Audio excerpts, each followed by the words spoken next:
নমস্কার, আজকে খবরের ময়নাতদন্ত আমরা করব বাংলাদেশের যে সম্প্রতি নির্বাচন হলো এবং নতুন সরকার প্রতিষ্ঠিত হচ্ছে এবং তার পরিপ্রেক্ষিতে ভারতের কি অবস্থান হতে পারে এবং তার ফলাফল কি হতে পারে।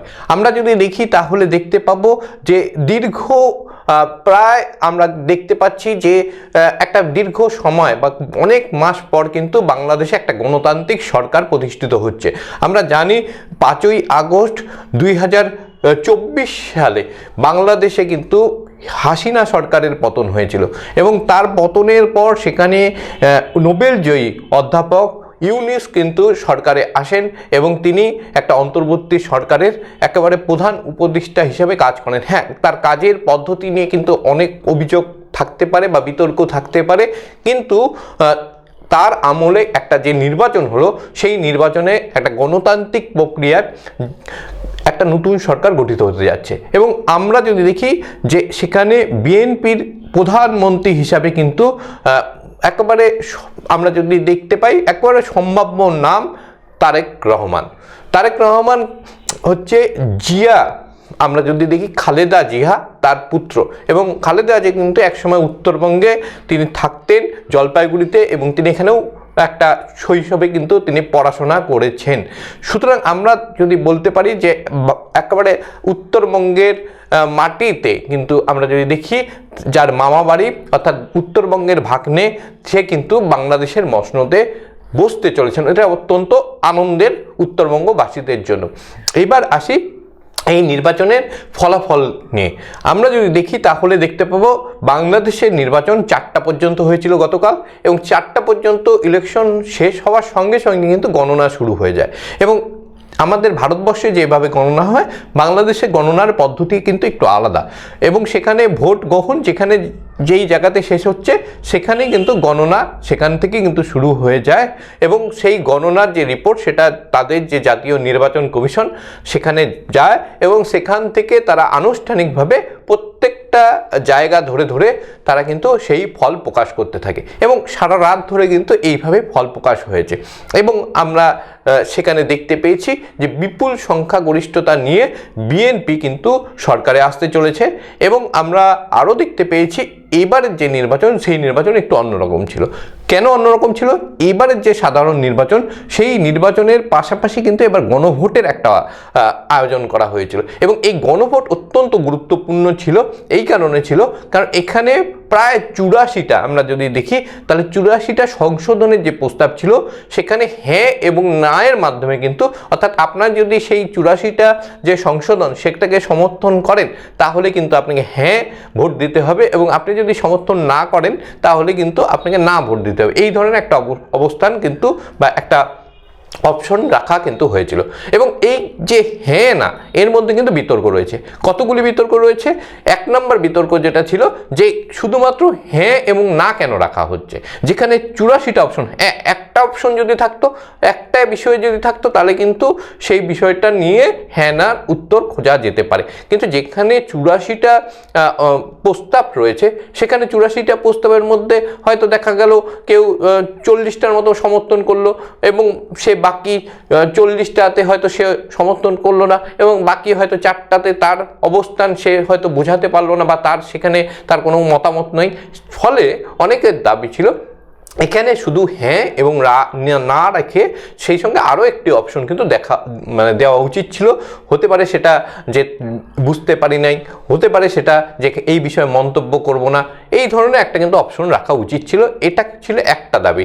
2 নম্বর দাবি ছিল এই যে হ্যাঁ না যে অপশনটা রাখা হয়েছিল এখানে হ্যাঁতে কিন্তু টিকমার্ক দেওয়া ছিল এবং নাতে কিন্তু একটা কাটা চিহ্ন দেওয়া ছিল এবং মনস্তাত্ত্বিকভাবে মানুষ যখন যাবে ভোটদান করতে এবং যেখানে টিকমার্ক থাকবে সেখানেই কিন্তু সাধারণত মানুষের একটা প্রবৃত্তি থাকে যে সেখানে তারা কিন্তু একটা সিলমোহর দেওয়ার এবং সেক্ষেত্রে এই বিতর্ক কিন্তু ছিল যে এক্ষেত্রেও কিন্তু হ্যাঁ এবং না এর মধ্যে কিন্তু একটা বৈষম্য রাখা হয়েছে।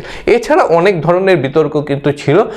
ফলে সেই বিষয়ে যদি আমরা না যাই তাহলে আমরা দেখতে পাবো সাধারণ যে নির্বাচন সংসদ গঠনে 300টি আসনে তার পাশাপাশি কিন্তু এই গণভোটের মাধ্যমে আগামী বাংলাদেশ গঠনের একটা কিন্তু প্রস্তাবনা ছিল।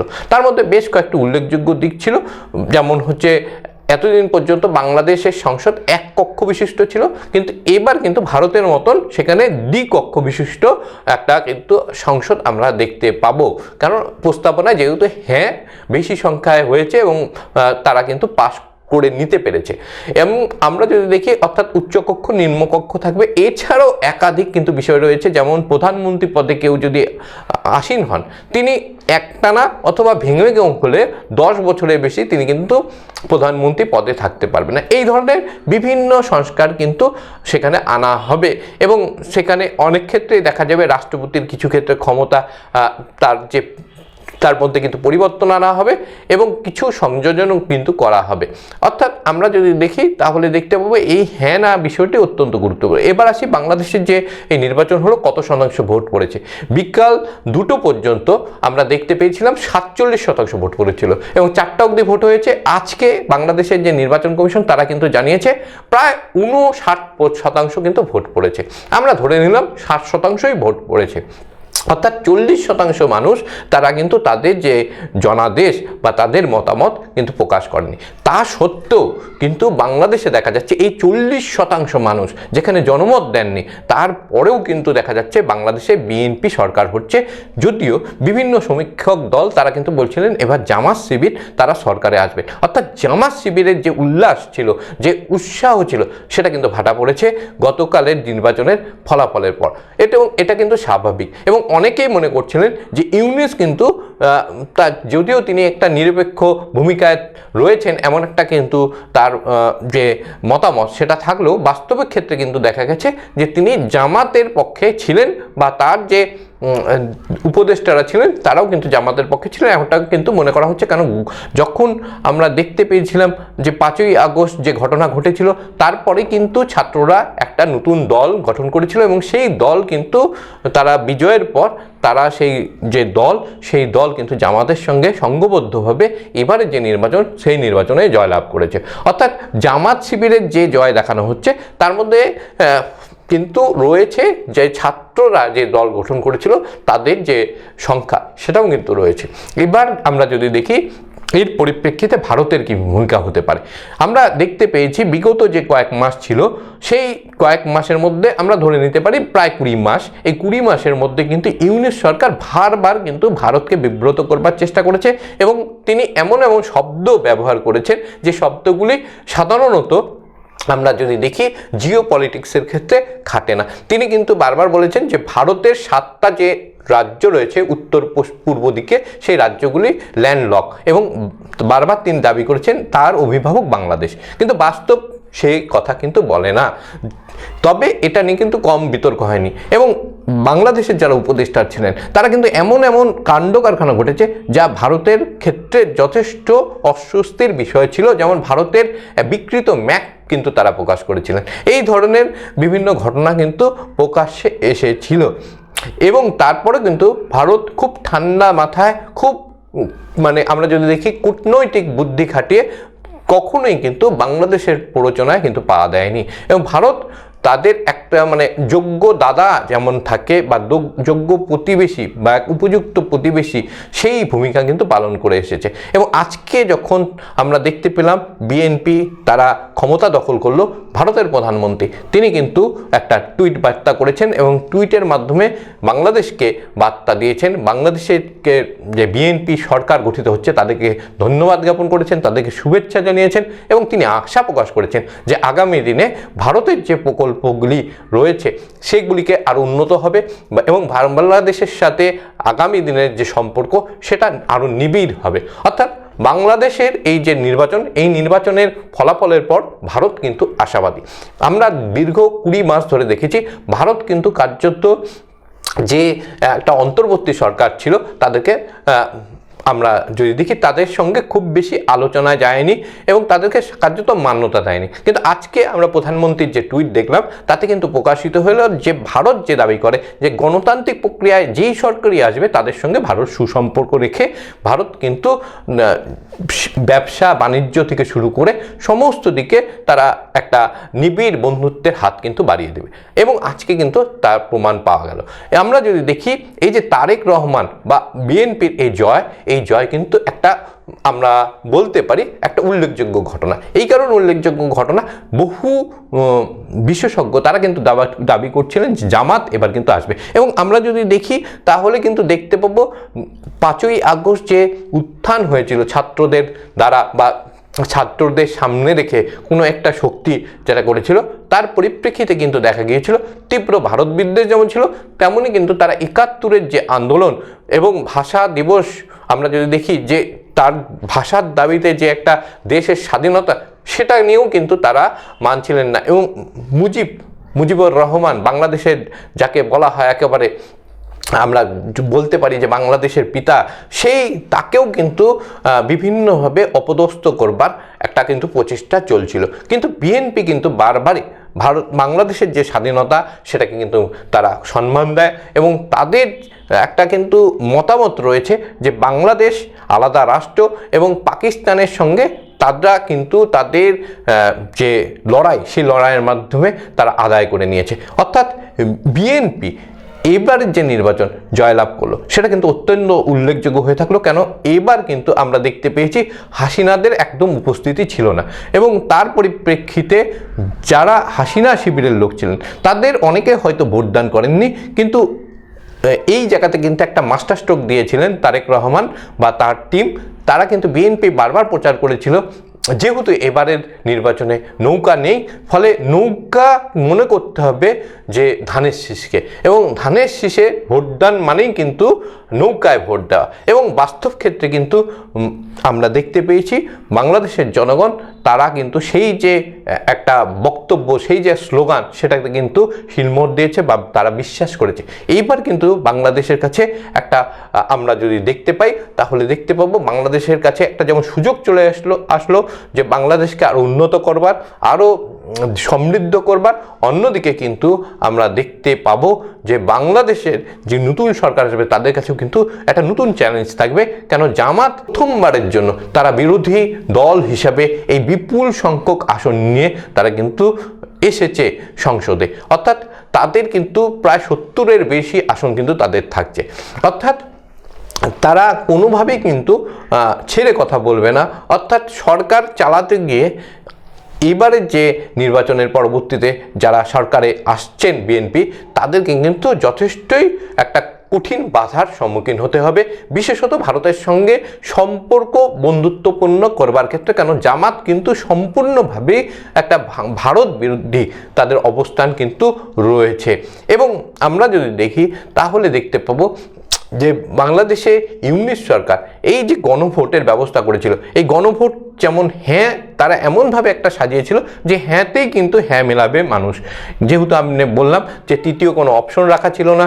2 নম্বর হচ্ছে আপনার যেটা টিক চিহ্ন দেওয়ার যে জায়গা ছিল সেখানে টিক চিহ্নটা ছিল হচ্ছে টিক চিহ্ন ছিল হচ্ছে রাইট চিহ্ন ছিল আপনার হচ্ছে হ্যাঁতে, এবং নাতে একটা আমরা যদি বলি তাহলে কাটা চিহ্ন ছিল। ফলে স্বাভাবিকভাবে মনস্তাত্ত্বিকভাবে আগেই ধরে নেওয়া হয়েছিল যে হ্যাঁতে বেশি মানুষ ভোট দেবেন, এবং বাস্তবেও তা হয়েছে। এবং সেই সঙ্গে যদি জামাত ক্ষমতায় আসতো তাহলে এই যে 84টা সংস্কার হতো, সেই সংস্কার কিন্তু হয়তো দেখা যেত যে অনেক ক্ষেত্রে ভারতের বিরুদ্ধে যেতে পারতো বা সেই সম্ভাবনা কিন্তু থাকতো। কিন্তু এবার যেহেতু বিএনপি সরকারে এলো, ফলে এই যে তাদের যে 84টা সংস্কারের কথা বলা হয়েছে, যাতে হ্যাঁ মতামত হয়েছে, সেটা কতটা ফলপ্রসূ হবে সেটা নিয়ে কিন্তু আমাদের আগামী দিন ধৈর্য ধরে থাকতে হবে।